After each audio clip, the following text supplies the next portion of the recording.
Hello, Mila. Hello, Eloise. It is round two for books. All right, let's see what book we have this time. The last one was funny, and this one's pretty good too. This one's called More Bears. I really like this book. I used to read it to my students, and I enjoy reading this one. So let's have fun. Ready? More Bears by Ken Nesbitt, art by Troy Cummings. What do you think this book is going to be about? I wonder if it's bears.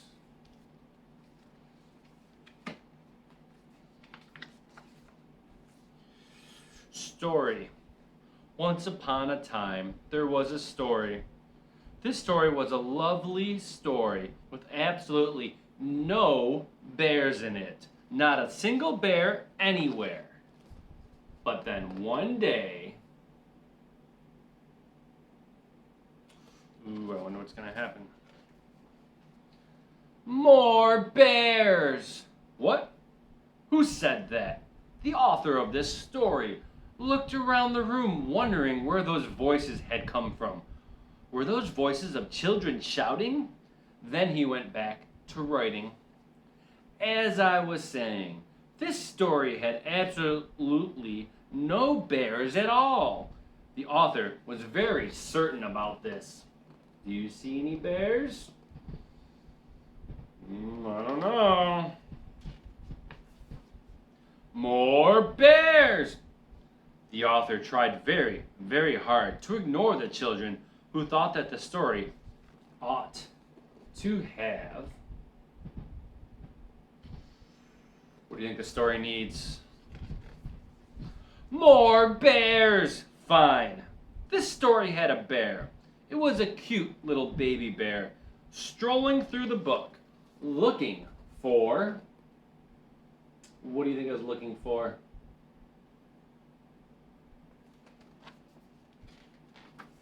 More bears! Now hold on a second.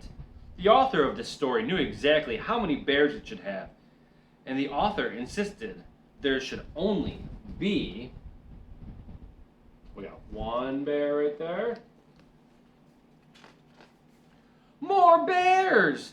Two bears. There. Happy now? An adorable, cuddly, wuddly little bear named Mr. Fluffy and his mama bear Stella, who always wore a yellow hat. Now it happened that Stella and Mr. Fluffy, like all bears, were especially fond of... What do you think they were fond of? What do they like? More bears! More bears, of course. The author was just thinking that. The author was thinking that just to keep everybody happy, this story should have a Papa Bear, whose name, by the way, was Captain Picklehead, and a bear named Uncle Sheldon, who was bald and loved to play the ukulele. Now, where were we? Oh, yes. Oh, what's going to happen next? I wonder. More bears! Stop that! How many bears do you want this story to have anyway?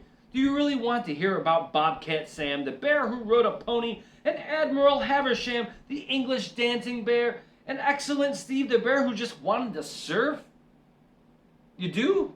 Wow, why didn't you say so? In that case, the author suddenly decided that what this story really needed was...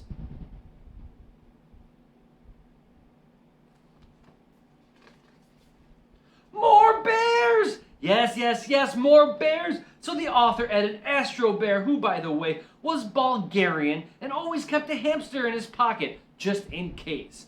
And the author put in 3 more bears named Lester, Chester, Esther, and Floyd. Wait, that's 4! Oh well, 4 is okay, because after all, this story really needed...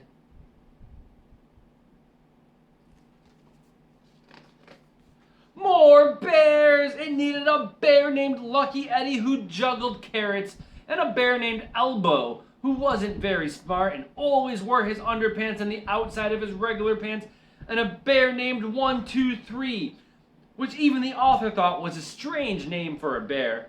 And since this probably wasn't enough, the author even added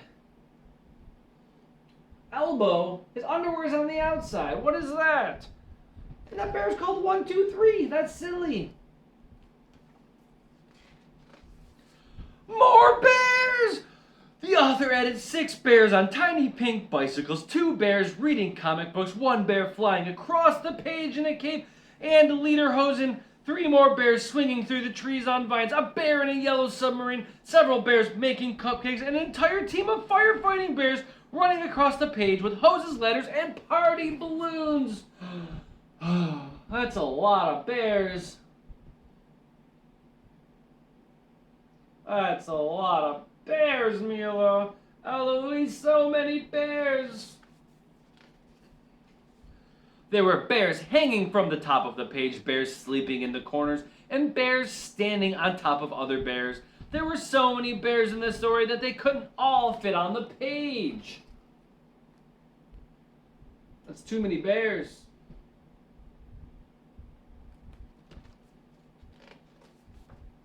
It was crowded, too crowded, so crowded that some bears started pushing other bears off the page and arguing, which made the author grumpy. And when authors get grumpy, they start rewriting, changing the story. In fact, this author was so grumpy, he told the bears to leave, and they did. After all, this was the author's story. Goodbye, bears. Bye-bye, bears. The bears are leaving. I'm sorry.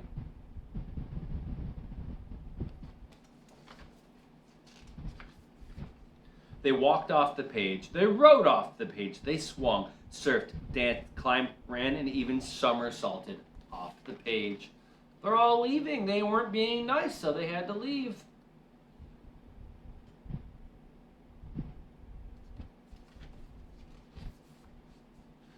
At last, all the bears were gone, and the author smiled. Finally, the author had a story with no bears in it. A lovely story with not a single bear anywhere, just the way the author wanted it. Because, you see, the author was quite certain that this story should have absolutely... Oh man, what do you think? Do you think it's more bears? More